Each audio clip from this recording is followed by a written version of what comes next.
Welcome to the Motoring Podcast, your weekly discussion of motoring news. This is episode 622 on Tuesday, the 11th of March, 2025.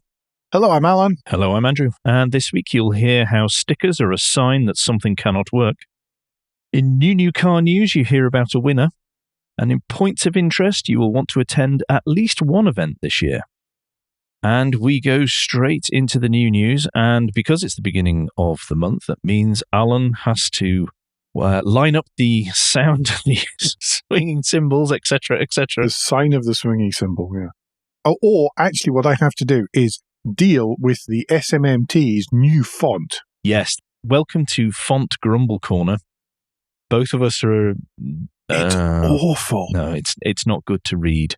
I'm sorry, SMMT, but it's... Sorry, it's squashed and wide, and then we'll get on to some of the table headings at some point, which are either illegible or don't exist, or are spelt wrongly. What you've done, SMMT, what you've done with the general layout and how you've freshened things up looks great. It's just the font is very, very hard to read.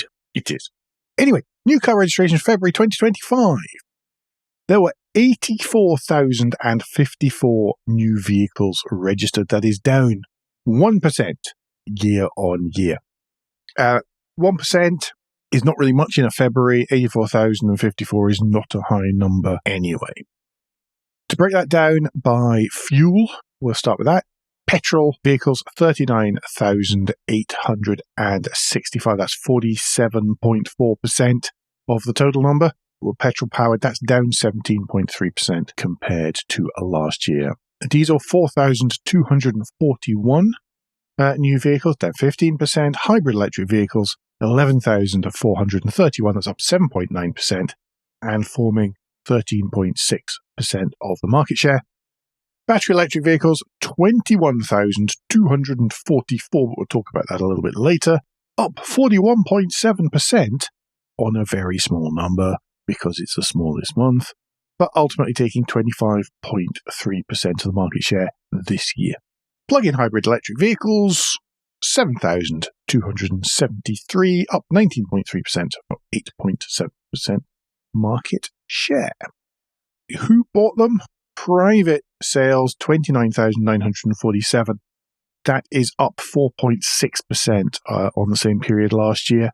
Fleet down 4%, 52,541 on last year. Business 1,566, that's up 3.3%. Quite a significant drop from fleet, which is obviously the majority, 62.5% market share going to fleets. Lots of that is because those go to lease fleets and that kind of thing. Just to interject on the private as well. Yep. That is the first time since October 2023 that it has not been either flatlined or dropping. Yes, it's quite a significant rise, but only because, again, small numbers, and it only means 1,317 more private vehicles were registered February 2025 compared to February 2024. The percentages are big, the numbers are small. Yeah, that is very much the theme for February. Yeah, totally, absolutely. Mike Hawes, in his statement, said that although February's figures show a subdued overall market, the good news is that electric car uptake is increasing, albeit at huge cost to manufacturers in terms of market support. It's always dangerous, however, to draw conclusions from a single month, especially one as small and volatile as February, which is a very, very true statement, but many people seem to have ignored. Yes. With the all-important March number plate change now upon us and tax changes taking effect in April that will perversely dissuade EV purchases, we expect significant demand for those new products next month, but long-term, EV consumers need carrots, not ever more sticks. Mike was once again walking the very thin tightrope with aplomb and, quite successfully saying what he needs to say without angering anyone, I think. Yeah. Do you want to take us on to the top models for February? Yes, or February as they're listed here. Starting at the bottom, number 10. I'm saying numbers are very small. The 10th most registered new vehicle in the UK last month, they registered 1,466 of them. And that's the Ford Puma. Number 9, the Volvo XC40. Number 8, the Kia Sportage. Number 7, the Nissan Qashqai. Number 6, the Nissan Juke. And number 5, the Volkswagen Tiguan. The Volkswagen Tiguan at number 5, 1,635 vehicles registered. Tiny, tiny amounts. That's under 200 in the bottom half of the table. Yep. Number 4, the Volkswagen Golf, 1,688. Number 3, the Tesla Model Y, 1,861. Number 2, the Tesla Model 3, 1,990. And number 1, the Mini Cooper with 2,074 registrations. Worth mentioning, by the way, as far as the Models 3 and Y, don't forget that this is registrations that are being counted here. This is vehicles registered. Now, vehicles don't have to be sold or with a new owner when they are registered here in the UK. Manufacturers and dealerships can register vehicles. Yes. If I look at some of my dealerships near me. Yes. The point with the Mazda 3 and Y is that earlier on last month, I happened to be at Southampton Docks. Lucky you. Maybe picking up my definitely not a Model 3 or Model Y.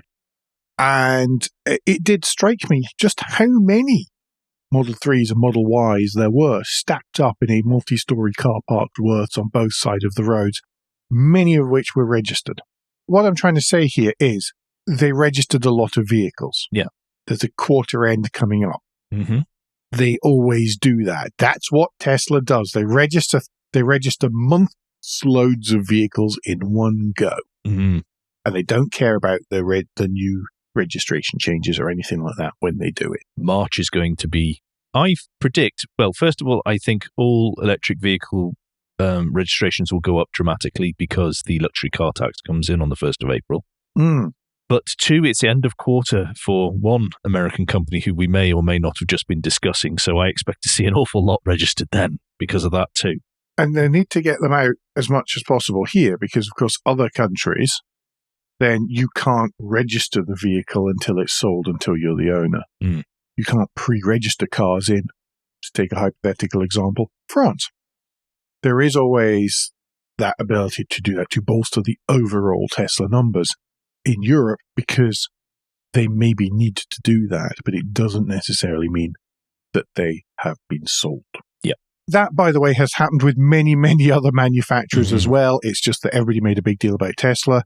This month, many of the German manufacturers have been accused of doing this kind of thing in the past to try to spread out registrations across months. And then you can get very good deals from some of the bigger dealership groups. Yes. Right, should we do the spreadsheet of doom? Yes, I can't work out if it's a very even this month or not. There seems to be lots of red, but then there's quite a bit of green too. Yeah, it's not too bad. I'm starting at the top, and our Bath is down 56%. Alpine down 68%. Audi, which is a bit of a drop actually, is 25% down. 2024, there was 5,176 vehicles registered, only 3,860. BMW down 20% as well. Citroën are down 59%. Dacia down 21%. DS down 72%. Fiat down 22%. But I expect that to start going up as the Grandi Pandi starts to come on stream. Yes, yeah. There's not a lot of things for sale. Yeah. Ford continue. I forgot to check this out, but how many months they've been dropping. But they are down another 24%. GWM are down 91%. Okay. This time, numbers and percentages do actually sort of give a pretty true representation of each other. It was 56 in 2024, 5 in 2025. Are they not doing something about, is there not a new version of the Aura and there's the rebranding, isn't it? Because we talked about, they're bringing the prices down. They're making that slightly warm or hot version with the red trims that we quite like the look of that on the pictures. There might be a supply chain challenge. Yeah. Honda are down 23%. Ineos are down 50%, but when your showrooms are shutting, that's hardly a surprise. 4 of them. They registered 4. Yes. Jaguar down 72%. As we said last month, that's just going to continue to happen until it becomes naught. KGM, that used to be SsangYong, that is down 77%. Maserati is down 15%. Then we get to Seat, which is down 59%. Smart down 45%. Suzuki down 35%. Vauxhall, like Ford, this is a long-term trend now. That is down 19%, and other imports are down 51%. I've realised I was probably a little bit harsh on Ineos there by pointing out there's registered for, because they do, of course, have the Quartermaster and stuff, which is probably registered as a commercial vehicle. So it's probably only all passenger ones that get registered here. We'd have to check the new vans stuff that we... No, no. I don't think our listeners could cope with going through yet another spreadsheet. No, we're not going to subject you to that. It's bad enough as we are. But meanwhile, Bentley up 88%, BYD up 334%, Cupra up 36%. Genesis get the MG award for ridiculous percentages. A 660% rise. That's 114 vehicles registered last month. Well done, Genesis. Jeep up 51%. Land Rover up 24%. Lexus up 44%. Mazda up 53%. I was in a Mazda dealership on the 1st of March this year. They were having a sales event. Each of the salesmen had a full day of appointments of people, and they were queuing at the door to speak to Mazda salesmen. Whatever the heck is happening with Mazda, it doesn't seem to be a lack of people who are interested in their cars. Mini up 68%, Peugeot up 28%, Polestar up 99%, Renault up 23%, Subaru up 30%, 85 Subarus registered, yay! Tesla up 21%, 3,852 registered. Volvo up 26%, other British up 94% with 173 other British cars registered. Yep. Lots of Press Morgans by the looks of it. An embargo lifted today, so naturally there was a whole bunch of videos by people. Yeah, and we're not jealous at all. Looking at the same car. Not jealous at all, actually looking at it either. No, not me, not at all. No, definitely not. He says through very gritted teeth. Just another quick aside, JATO, the analytics company, have worked out that they have a sales weighted average battery electric vehicle list price 2024. It is £48,600. There is one of those other numbers that keeps coming up is the average price of a new electric vehicle. And that is what it is, £48,600. So just keep that in mind. Maybe next month, whenever you're reading other people's stories on the new car registration figures. Yeah. I am going to move us on now, and some not good news, actually. MOTABILITY, which is the UK's largest fleet operator, where they actually supply vehicles to people who are qualified for disability allowance. They enable them to get cars and transport, and they have posted a loss in 2024 of 565 million. Now, that's bad. However, it's worse because they had a profit of 748 million in 2023. Mm-hmm. The company has said they are putting the blame on the costs of servicing, the rocketing costs in insurance, the costs of new cars, because many are electric, as well as residual effects really beginning to hit home with them because things are not being priced when it comes to market at the level they were expecting.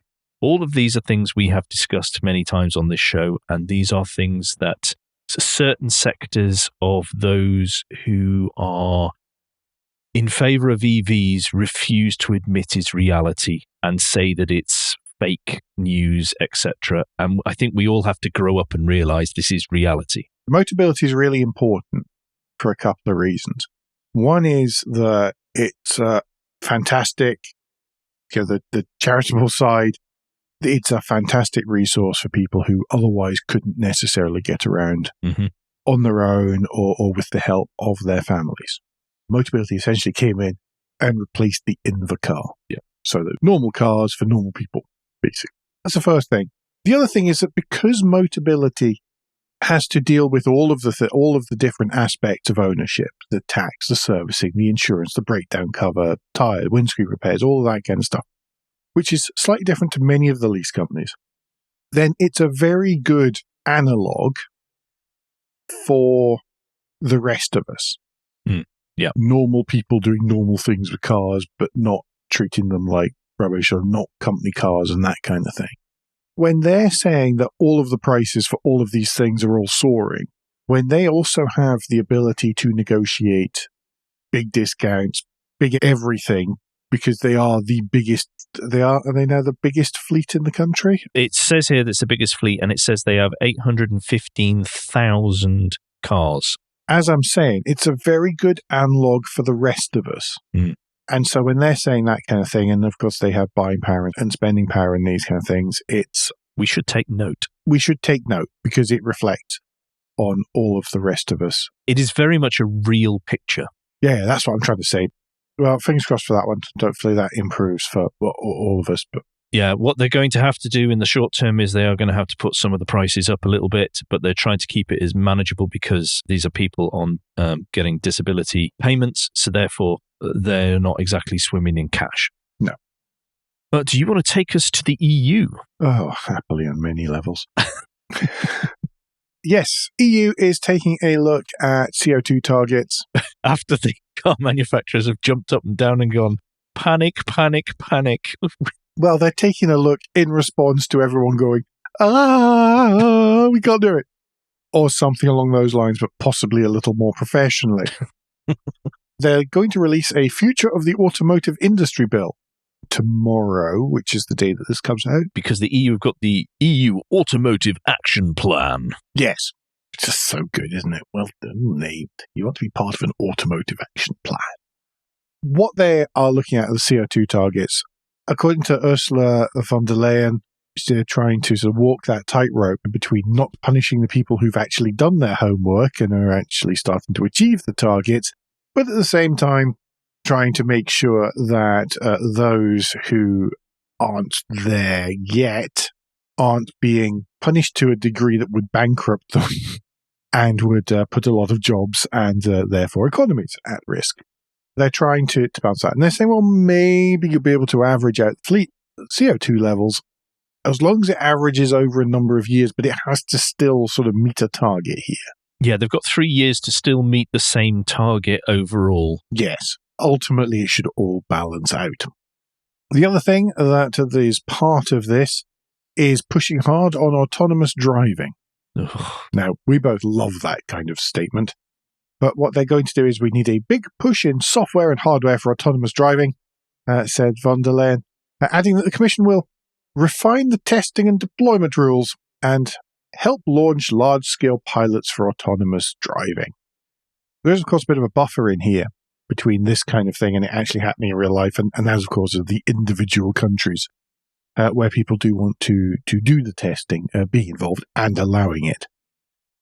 On that particular type of topic, when the EU says it, then it has to go through some sort of national sign-off as well. So we'll see. But the idea is to try to make the EU competitive so that autonomous vehicles can be tested, developed, etc., in Europe as opposed to just in America and China. And overall, to be honest, if you're doing it in the right place, the chances are that it'll actually work better in the European market. Yeah, they're worried that they're falling behind the US and China, and then you realise they've not actually paid any attention to what's happening there because you're not falling behind because there is effectively nothing. There is stuff on the roads, but it doesn't work. It's dangerous. People are complaining about it and people are being killed. But, apart from that, it's perfect.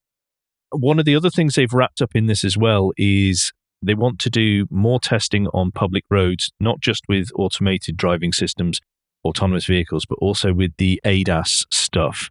Now, on the one hand, that's brilliant because things like automatic emergency braking, when you read the criteria of where it must be tested, you realize that is not representative of pretty much any meter of tarmac in the UK because of the requirements of how smooth it is, how well it must be marked, how the fact it can't have potholes, it can't have manhole covers, it can't have cat's eyes, and you sort of go, why is it on the road? But that's another story for another day. But in principle, that bit sounds more useful and would hopefully mean that the systems we get in cars actually work as we have been promised. or closer to it anyway. There's also a big section about wanting to make batteries in the EU as well. Yeah. They're trying to encourage battery factories. How it's being put across is sort of aping Biden's Inflation Reduction Act, where you need more and more stuff to have been built in the local market. Yeah. But it's good to see the EU politicians have woken up to the fact that their legislation and their aims for the continent were having an impact on the car industry, and they hadn't put any provisions in for that. And now they are trying to rectify that, which is good to see. Mm-hmm. Okay, I'm going to take us on to one of the stories. This amused me. The only reason this is in is because it made him chuckle, okay? And that is a valuable news story these days. Now, we've linked to an AM Online article that is titled Senior Management Changes at Kia UK with New Sales Director. And what has happened is Sanka De Silva, who was the former marketing director, is now the sales director. And Steve Hicks, who was the sales director, is now the marketing director. I think the two of them had a bet about something. And the bet was that they moved office. And then someone said, well, you can't have that office. That's the marketing director's office. So they said, okay, then we'll swap job. Yes. And good luck to both these gentlemen in now having to remember to walk to a slightly different office door. Last story in this section comes from The Register. The Register, which is quite a good publication, apart from its obsession with using words like eggheads and boffins to describe scientists and engineers. Something which really gets on my goat. So we should call hackers malcontents in hoodies then, as a result. Yes, exactly. So thanks, Lindsay Clark. There's a story there about, it's titled Cheap and Simple Sign Trickery Will Bamboozle Self-Driving Cars, Fresh Research Claims. Now that's a sticker shock, is the subtitle, and I don't know, I think they wrote it because they were out for a beer trying to come up with humorous things to write. Some new research in California, it's the University of California in Irvine and Drexel University. It just says in the USA, so goodness knows. They are trying to work out just how much damage or what you have to do to, in this case, stop signs before autonomous vehicles won't really recognize them, but whilst they still essentially look like a stop sign and have the word stop in big letters across the middle of them, as well as being red and hexagonal. It turns out that a couple of stickers with weird random looking patterns on it will do the job. It will just confuse the heck out of the cameras on the autonomous vehicles, and they'll just go, I don't know what that is, and just keep on going. Which says a lot about how the software is written. Well, it is. If we don't recognize it, rather than stop, we'll just carry on regardless. Yes. It must be an error. We shall continue.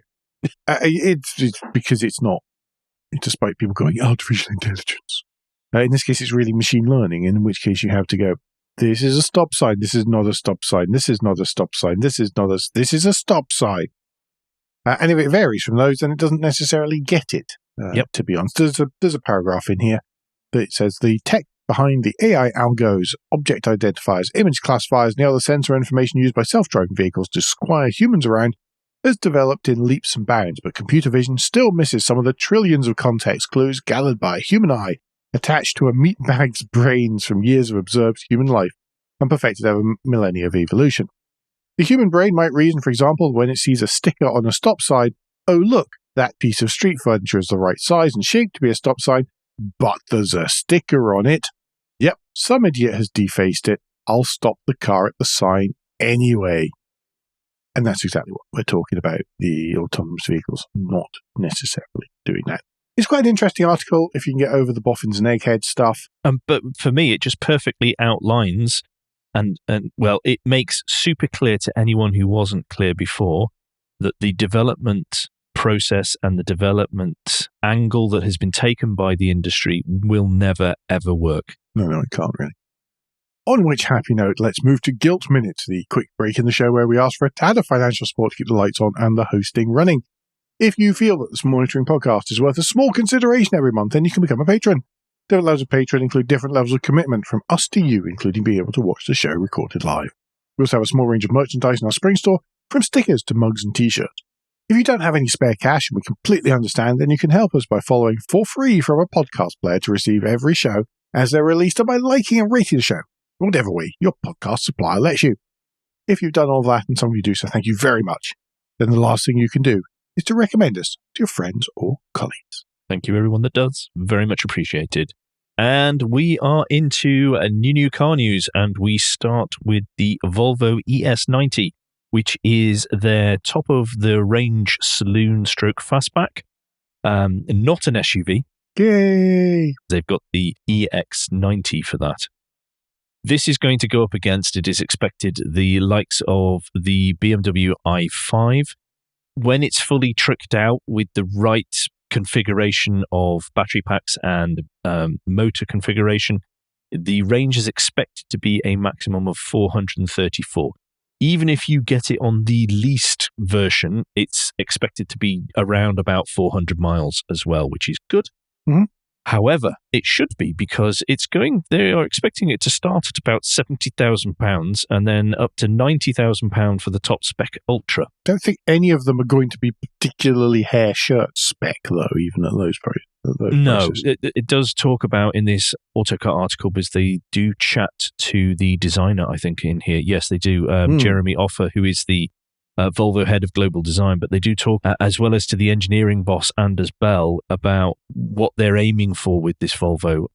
And it is about comfort. It is about calmness. Apparently, you can see that in the interior design. Now, the thing is here, with Andrew and I have a difference of opinion, because I actually think this is a really good-looking car, and I really like it. You are less convinced, I think, is fair. I'm struggling with Volvo's design language for their latest models, like the EX30 onwards. I have not really gelled with how they look. I feel they've lost a little bit of sharpness that they had with, say, the V70s, the EX40, the V90. But I agree. Design is subjective. The styling is subjective. I still think they look particularly good. I do still like them. But for me, the ES90 just looks too much like a Polestar. You see, that's hardly a bad thing. But then that makes me start to then go down the line, what's the point of having Polestars separate from Volvo? Why are they not both together, etc., etc.? That is a debate for the ages, that particular one. Yes. Anyway, I quite like it. There we go. It's not an SUV, so that I am delighted about. Thank you. Yes, I was going to say it's not a Chinese SUV, but we can't have everything, huh? Do you want to move us on to something slightly smaller and maybe at the more affordable, or potentially at the more affordable end of the market? Potentially more affordable. The Volkswagen Polo is 50 years old this year. As a result, Volkswagen have, a couple of years before release, unveiled the ID.Every1 Concept, yes, pardon me. ID.Every1 concept. We know it's a concept because it doesn't have decent-sized wing mirrors or proper door handles. According to this Top Gear article, it's the first look at Volkswagen's £18,000 small electric car, which sounds hopeful, but there we go. But it is a Polo-ish sized small electric car. Looks so much like the Up. It's not quite as graphic as the Up. I don't mean that as in like X-rated or anything. I mean it's not as graphically clean as the Up. It is a bit blobbier in places. It doesn't quite have the sharp edges that the Up did. But I think it's still quite a good-looking vehicle. I particularly like the rear hatch when the glass comes down and the lights to either side, much like the last generation Sirocco. Oh, yeah. Again, interior, but it's kind of modular. It's kind of cool. I really like this. I really hope that this will be as close to the concept as possible. Yeah, I do. I think some of your justifiable comments about the exterior styling is just the nature of the fact it is electric, and they are trying to eke out as much performance from whatever battery pack they can get in there. So I bet there's going to be comments when the model comes out about CDs and stuff like that. because invariably these things happen. And therefore, it will be slightly wider as well, as they try not to build too high a battery pack. They'll go width with it. But yeah, I really like the interior in terms of it's giving you all you need. That's one of the things I really like about stuff like the Dacia Spring, by the way. I don't know if you saw Ian Hubnott borrowed one. I haven't watched that. I did know that he'd done that, yeah. And he borrowed one from an owner and filmed it. And what I really liked was that it had air conditioning, it had central locking, but any of the entertainment and any of the navigation, you had to use your phone. And so for me, it was just the right balance of, okay, it's got the stuff I need and I want, but no frills more. And I really hope that that's kind of where Volkswagen pitched this kind of vehicle and this scale of vehicle as well. Yeah, hopefully. But maybe with nicer interior plastics and that, you know what I mean? Yeah. Andrew, do you want to talk about one of the big things about the concept, though? Yeah, this, again, made me chuckle, but from a cynical point of view. No. Volkswagen are very, very happy to say how they are bringing buttons and physical controls back for vital functions. And is quoting from the Autocar article that is quoting from the brand design chief. They never repeat the mistake. It says, it's a long way. Ever since we put haptics on the steering wheel, we have been self-flagellating. It's that ridiculous. It's like every morning we go in and we beat ourselves with sticks to make sure we put buttons on things. I mean, sorry. That's how it sounded when I read this. Yeah. On the one hand, they cannot avoid the fact that they got nothing but grief for how they implemented the change to their interiors, because at the same time as they put things as buttons, they decided to not backlight anything. I was going to say, the biggest key point of that was not really the fact that you had to touch the little slider. Touch the little slider wasn't so bad. It was the fact you couldn't find the darn thing to touch it. Yes. That was really the problem. The problem wasn't necessarily the slider, although it was a bit rubbish. The problem was finding the slider in the dark. No little light bulbs was more of an issue than the actual UI. But this all is down to, well, it's not all. Yes, they have listened, and yes, they're making the changes. However, and that's the important bit. It is a happy coincidence that at the same time Euro NCAP have come out and gone, ooh, everyone's very angry that people are putting stuff in touchscreens and saying it's dangerous. Maybe we, as the safety scoring people, should come out and say something about putting buttons and physical controls back in for key aspects. But at no point has Volkswagen actually been the worst offender for that. No, they're not the worst offender. Let's just make that clear. I think it's important. There's the story. There's a chap who got fined and lost his license for a short amount of time in Germany because he was trying to speed up the wipers on his Tesla via the touchscreen, because that was the only way to do it, and his car went off the Autobahn. Yeah. And he went to court and said, hang on, that's not my fault because Tesla did that. And they went, no, still your fault. You have customers who go, I will not buy your car if you do not allow me to use the wipers properly. And that's the quickest way to get manufacturers to change, is if somebody says, no, I'm not buying it because of this. But it's good that buttons are coming back and dials are coming back and switches are coming back. Yes. And yes, there is a happy medium between those that can be used via touchscreen or voice control and those that need physical interaction. Yes. There you go. That was me being level. I was just a little bit stunned for a second. UK Car of the Year Awards. Some of the results have been released. Kia, as we mentioned earlier, it says Kia has done a double take with the EV3 in the UK Car of the Year Awards 2025, and the double take is because it has done it 2 years in a row. It was the EV9 last year in 2024. This year, it is the EV3 that has been crowned the overall victor for 2025. Yes, those of us who were judging, we had to go through several categories. As a bonus list of the week, the Suzuki Swift won the small car, the Skoda Superb won the family car, medium crossover was the Mini Countryman, large crossover was the Hyundai Santa Fe, Polestar 4 taking the executive car, and the Hyundai Ioniq 5N was the performance car of the year. Cool. Good choices, all of them, I think. Yeah, there was a lot of decent cars to pick through this time. Looks like it. Oh, there will be a link in the show notes to the UK Car of the Year article that it goes into more detail about this. But just as a quick one, just to show what some of the judges thought of the EV3, friend of the show, Alex Grant, said, the EV3 takes all the best bits of the EV9 and distills them into a product targeting one of the UK's biggest volume segments. It's futuristic to look at, but intuitive to use, rides and handles UK roads brilliantly, and offers a usefully long range of almost 400 miles. A very easy way for families to go electric. And he would know. Yes. Points of interest at last. Finally, and Andrew, you are starting off with the lunchtime read, I believe. Yes. You found this in Esquire. Well, I didn't. I found it on Blue Sky because Will Drawn reposted it there. Oh, did he? That's where it came from. All credit to Will on this. All right. I rescind my praise for you now. On this occasion, it's perfectly reasonable. So it is titled "Jagman Must Die: The Inside Story of Jaguar's Polarizing Rebrand," and this goes through. Now the dust has settled a bit, particularly on social media. Although, as of the day of recording, the concept was shown off in Paris, which we didn't realise was going to be the way. Was going to be the way. When you say dust, what you mean is the fine white powder, yeah? Possibly, allegedly.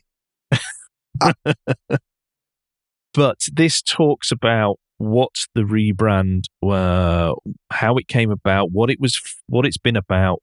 It is discussed how Jaguar have worked with what's happened.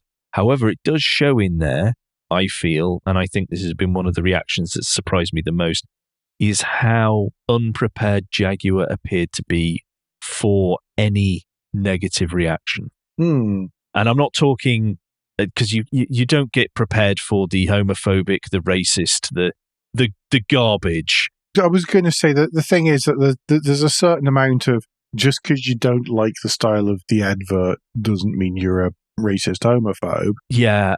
On the same level, there are a lot of people who seem to be taking the advert as a way and talking about it as a way of showing off that they were racist homophobes, which was not really very pleasant for anyone involved at all. No. Possibly apart from the racist homophobes, but who cares what they think? Yeah, there is a very much a reaction that people get lumped all together, even if they are making valid points about certain aspects of certain bits of what's happened. As we like to say, and try and remind people, there are nuances and complexities to many things in the life, and this had many layers to it. It's a really interesting read just to try and understand things. Will the rebrand succeed? Only time is going to tell. It's not necessarily aimed at us. We are not target market. We cannot influence it. No, we're not. Because we are not about to go out and spend over £100,000 on a brand new car, so we are not target market. One thing I will tell you, though, is I read in another article recently, Jerry McGovern has the books in his office sorted by colour. Ah. Oh, well. Do click the link in the show notes and enjoy that read. Oh, dear. Do you want to take us on to the list of the week now, Alan? List of the week, and this one wasn't found by me. This one was found by you. It's far less contentious. It's 22 cars powered by British V8 engines. Have we just gone from the sublime to the ridiculous, or the ridiculous to the sublime? I'm not quite sure which. I don't know. I think I felt I needed something a bit comfortable and familiar to give a hug to. So many political type stories, which you can't avoid, and it's all bad. Okay, go for it. There's 22. Easy. 21. Go to slide 21, ladies and gentlemen. The 1996 Lotus Esprit V8. Bosh. Done. Yeah, it is actually, because that's what I was going to choose as well. That was the slide I had open. There are a ton of really nice cars here, don't get me wrong. But once I saw that this was on the list, it didn't matter. It didn't matter about any of the others.